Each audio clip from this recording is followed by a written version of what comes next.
વેરાવળ ખારવા સમાજની વાડીએ અખિલ ગુજરાત માછીમાર મહામંડળના પ્રમુખ કિશોરભાઈ કુહાડા, સમસ્ત ખારવા સમાજના પટેલ જીતુભાઈ કુહાડા દ્વારા ઈ-કેવાયસી કેમ્પમાં 300 લાભાર્થીઓએ ઈ-કેવાયસીનો લાભ લીધેલ।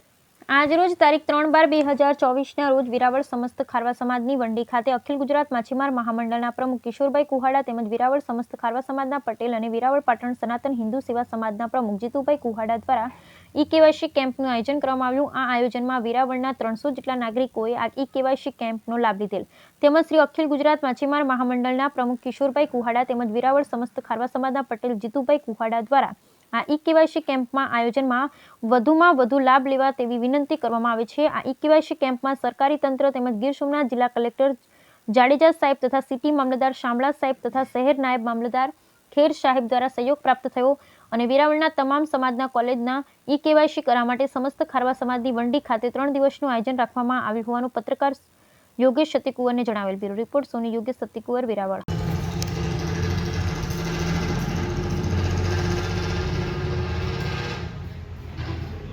આજરોજ અમે બધા તમામ સસ્તા અનાજના ખારવા સમાજમાં જે લાગુ પડતા વેપારીઓએ ઈ-કેવાયસીનો પ્રોગ્રામ રાખેલ છે ખારવા સમાજની મંડીમાં, તો તમામ ઈ-કેવાયસી ધારકોનો પ્રતિસાદ સારો મળે છે। અહીંયા સાથે જીતુભાઈ પટેલે પણ જે સોશિયલ મીડિયા દ્વારા કાલે જે એડવર્ટાઈઝ કરી છે એનો પણ સારો પ્રતિસાદ મળ્યો છે। સવારથી અત્યાર સુધી પ્રસારો સારો છે પબ્લિકનો।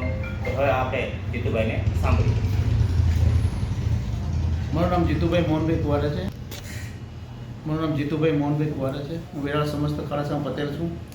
આજે ગુજરાત સરકાર અને જિલ્લા કલેક્ટર તેમજ મામલતદાર દ્વારા જે ઈ-કેવાયસીનો પ્રોગ્રામ રાખેલ છે વેરાવળ સમસ્ત ખારવા સમાજની વંડીમાં, કારણ કે ખારવાડામાં ઘણા બધા રાશન કાર્ડના ગ્રાહકો હોય અને ત્યાંના રાશન કાર્ડની જે દુકાનદારો પણ ઘણા બધા હોય, તો એનો પણ સાથ સહકાર પૂરેપૂરો મળ્યો છે અમને, અને એ સાથે મળીને અમે ઈ-કેવાયસી વેરાવળ સમસ્ત ખારવા સમાજની મંડીમાં ચાલુ રાખ્યું છે, જેનાથી કોઈ પણ ગ્રાહકો કે કોઈ પણ રાશન કાર્ડવાળા હોય એને લાભ મળે અને એનું ઈ-કેવાયસી થઈ જાય અને સરકાર દ્વારા જે એને લાભ મળે છે એ મળતો રહે, એના માટે આ પ્રોગ્રામ કર્યો છે।